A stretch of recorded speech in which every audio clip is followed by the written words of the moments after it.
मैं अपनी बेटी के साथ एक विधवा जैसे जिंदगी गुजार रही थी। मेरी 16 साला बेटी जो अब कॉलेज जाने लगी थी अक्सर अपने पिता के बारे में सवाल करती, मगर मैं उसे कोई जवाब न दे पाती थी, क्योंकि ये एक ऐसा राज था जिससे मैं कभी भी पर्दा उठाना नहीं चाहती थी। मेरी बेटी मुझसे बहुत मोहब्बत करती थी। शाम को सोने से पहले मेरे पास मेज पर सभी चीजें तैयार कर देती, किसी नर्स की तरह मेरा ख्याल रखती थी। सभी रिश्तेदार वगैरह कहते कि तुम्हारी बेटी तुम्हारे लिए बुढ़ापे का सहारा साबित होगी, और सही बात भी यही थी। मगर कुछ दिनों से मुझे लगने लगा था कि मेरी बेटी पहले की तरह नहीं रहती। न उसके चेहरे पर वो हंसी रहती है और ना ही वो ज़्यादा अपने दोस्तों से मिलना जुलना पसंद करती है। उसके गुमसुम रहने की आदत ने मुझे परेशान कर दिया। आज भी वो मेरे सामने बैठी थी, मेरी मेज पर कुछ सामान सेट कर रही थी कि अचानक बोली, कुछ सोचकर बोलिए माँ, आपकी शादी कब हुई थी? बेटी तुम ऐसी बातें क्यों पूछती रहती हो? मैंने कहा, माँ बताइए ना, पापा कहाँ हैं? बेटी तुम्हारे पापा भगवान को प्यारे हो गए, अब वो हमारे पास कभी नहीं आ सकते। बेहतर है कि तुम भी उन्हें याद करना छोड़ दो, उनकी आत्मा को दुख मत दो। मैंने कहा तो वो उलझ गई। नहीं माँ, तुम मुझे सब कुछ बताओ, आखिर उन्हें क्या हुआ था? मैं उनके लिए भगवान से प्रार्थना करना चाहती हूँ। वो तो मेरे सर ही हो गई। तुम्हें बाल से खाल उतारने को किसने कहा है? जितनी बात बताई जाए उसी पर खामोश हो जाया करो। मुझे हर बार की तरह गुस्सा आ गया। मेरी बेटी मुझसे रोजाना एक ही सवाल करती कि उसके पिता कहाँ हैं, और मैं रोजाना उसे टाल देती। मगर अब उसकी बातों से लगता था जैसे उससे अब ये बात छुपाना मुश्किल हो गया है। इस रात मैं सोई तो प्यास की वजह से मेरी आंख खुल गई। बिस्तर में देखा तो बेटी नहीं थी। अनु, कहाँ गई हो बेटा? मैंने उसे आवाज दी, मगर उसे आवाज ना आई। मुझे अपनी बेटी पर शक वगैरह तो नहीं था, मगर आजकल उसका चुप चुप रहना और फिर मेरे कमरे में भी ना आना खतरे की निशानी था। मगर मैंने इस बात पर ज्यादा ध्यान नहीं दिया। मेरा ख्याल था कि मेरी बेटी को जो भी परेशानी है समय गुजरने के साथ ठीक हो जाएगी। वैसे भी मेरी बेटी बहुत मजबूत थी, मगर मेरा अंदाजा गलत निकला। सुबह मैं उठी तो अनु कहीं भी नजर नहीं आ रही थी। मैंने उसे बहुत आवाज दी, मगर उसने कोई जवाब ना दिया। तब मेरी नजर ड्राइंग रूम पर पड़ी, जिसका दरवाजा अंदर से लॉक था। मुझे हैरत हुई, अनु ड्राइंग रूम में क्या कर रही है, जबकि रात को भी वो कमरे में मौजूद नहीं थी। मैंने दरवाजे के पास जाकर उसे आवाज दी, मगर उसने किसी आवाज का जवाब न दिया। तंग आकर मैंने पड़ोस से एक आदमी को बुलाया, जो बिजली का काम भी किया करता था और कारपेंटर भी था।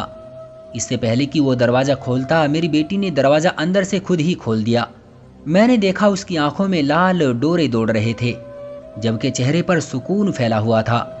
कारपेंटर को मैंने ये बताना सही नहीं समझा कि मेरी बेटी दरवाजा क्यों नहीं खोल रही थी। मैंने उसे यही कहा था कि कमरे की चाबी नहीं मिल रही थी।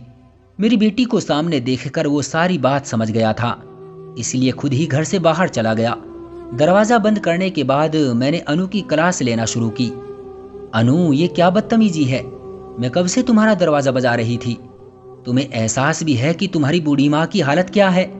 मुझे अपनी हड्डियों और जोड़ों का दर्द याद आने लगा, जिसकी वजह से मुझसे उठा भी न जाता था। सारा दिन बिस्तर पर पड़ी रहती, बड़ी मुश्किल से अपने कारोबार का हिसाब किताब देख रही थी। माँ, मुझे माफ कर दे, मुझे पता ही ना चला कि आप दरवाजा बजा रही हैं।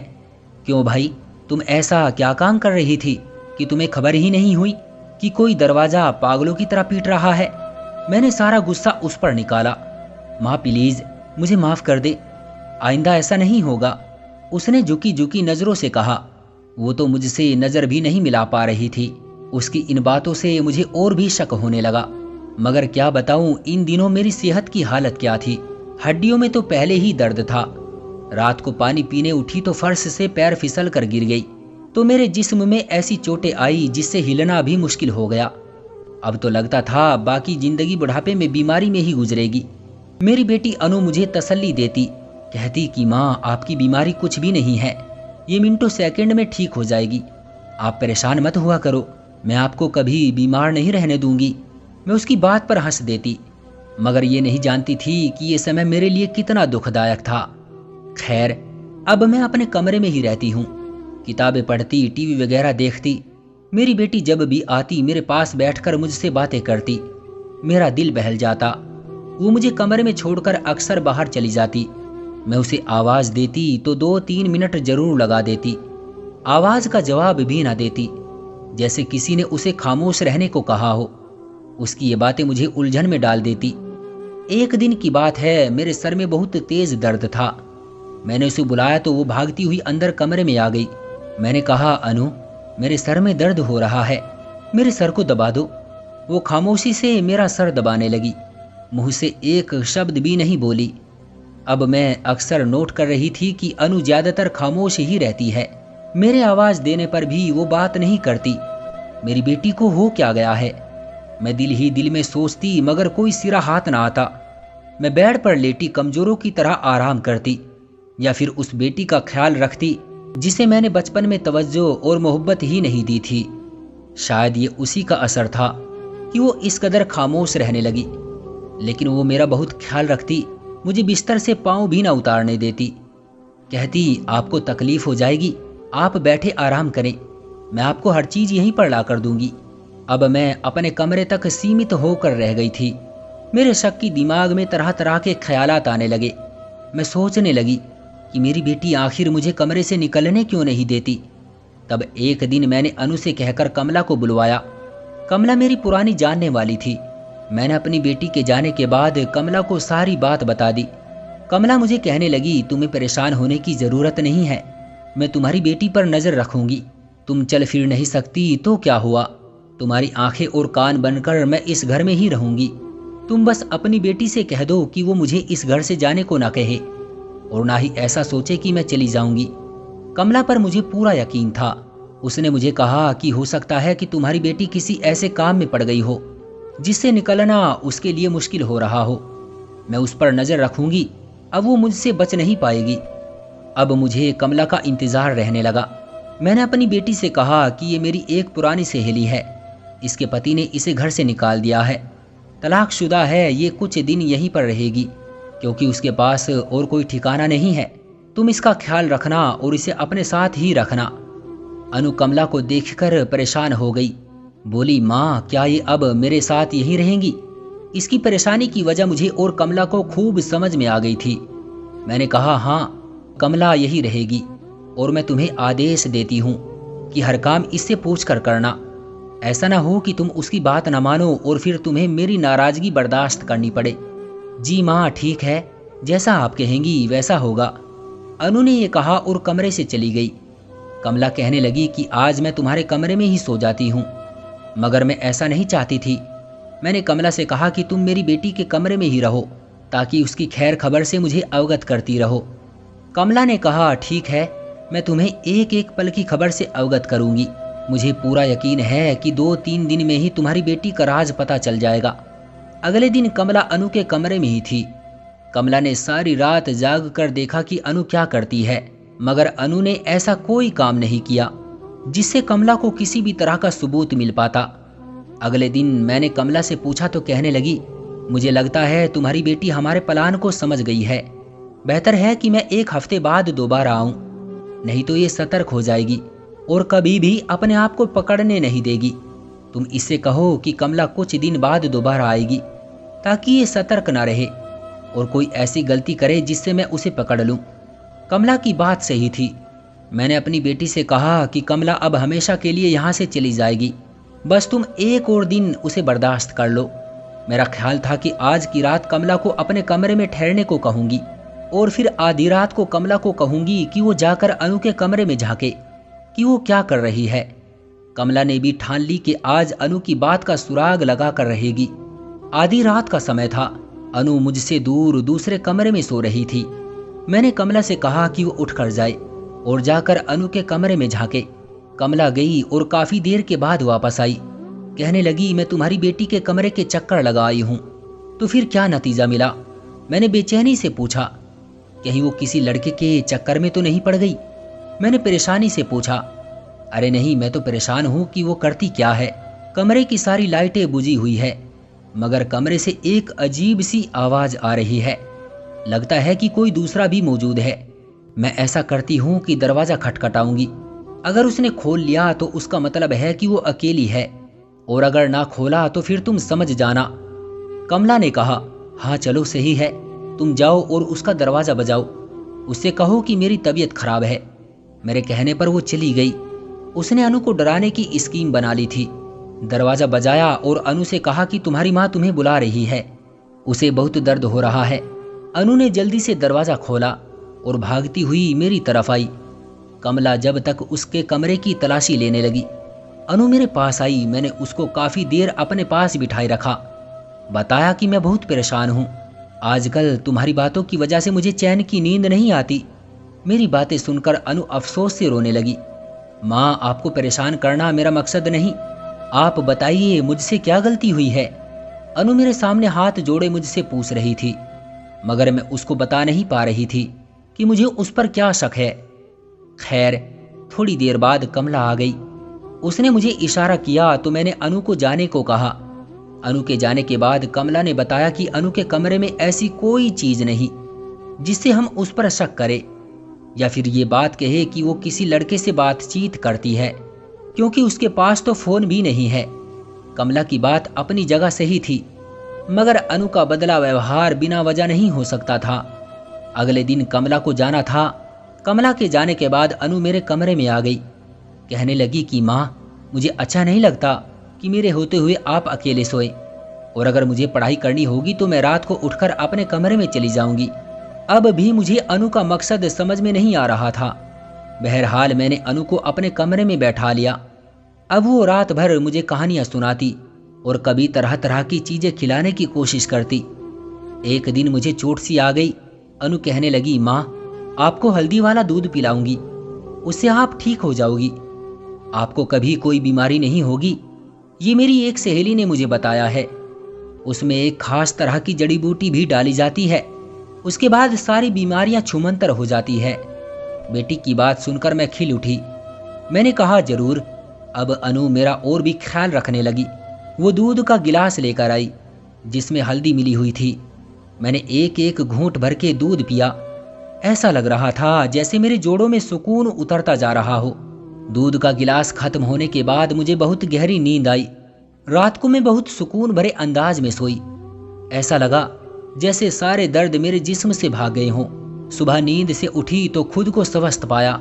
मैं जान गई थी कि मेरी बेटी ने वाकई मुझे एक बेहतरीन दवा दी है। अब रोज यही होने लगा। मेरी बेटी रोजाना रात को मेरे पास आती और मुझे हल्दी वाला दूध देती, और मैं पीकर आराम से सो जाती। लेकिन फिर भी मुझे अनु की तरफ से सुकून नहीं था। ऐसा लगता था जैसे वो मुझसे कुछ छुपा रही हो या मुझसे कुछ कहना चाहती हो। मैं सही समय के आने का इंतजार कर रही थी। वैसे भी कमला ने कहा था कि वो अगले हफ्ते आ जाएगी। एक दिन रात के समय की बात है। अनु मेरे कमरे में दूध वाला गिलास लेकर आई। मेरा हाथ क्योंकि कांपते रहते थे, इसलिए दूध मेरे हाथ से गिर गया। दूध गिरने की देर थी कि अनु के चेहरे का रंग उड़ गया। उसकी रंगत ऐसी उड़ी जैसे मैंने दूध ना गिराया हो, बल्कि सोने का पानी गिर गया हो। अनु की उड़ी हुई रंगत ने मुझे हैरत में डाल दिया। अनु, ऐसा क्या हो गया है? तुम इस कदर बौखला क्यों गई हो? दूध है बेटी, और ले आओ। गरम करो और हल्दी डालकर दोबारा ले आओ। मेरी बात पर अनु किचन में चली गई, मगर उसके चेहरे पर परेशानी साफ साफ झलक रही थी। मैंने देखा वो बहुत हैरान लग रही थी। वापसी में उसके हाथ में एक रुई का गुच्छा भी था। उसने बड़ी एहतियात से वो गिरा हुआ दूध रुई वाले गुच्छे में चूस लिया और फिर उसे बाहर ले जाने लगी। मैं अपने दिमाग में कुछ सोचने लगी कि कल क्या करना है। अगले दिन जब अनु दूध का गिलास लेकर आई तो मैंने कहा, बेटी, मैं ये दूध नहीं पी सकती, उसमें तुम चीनी तो नाम को भी नहीं डालती। मैं उकता गई हूँ, जाओ चीनी लेकर आओ। मेरे कहने पर वो किचन की तरफ गई, जबकि पीछे मैंने चुपके से उसमें से थोड़ा दूध एक बोतल में डाल दिया।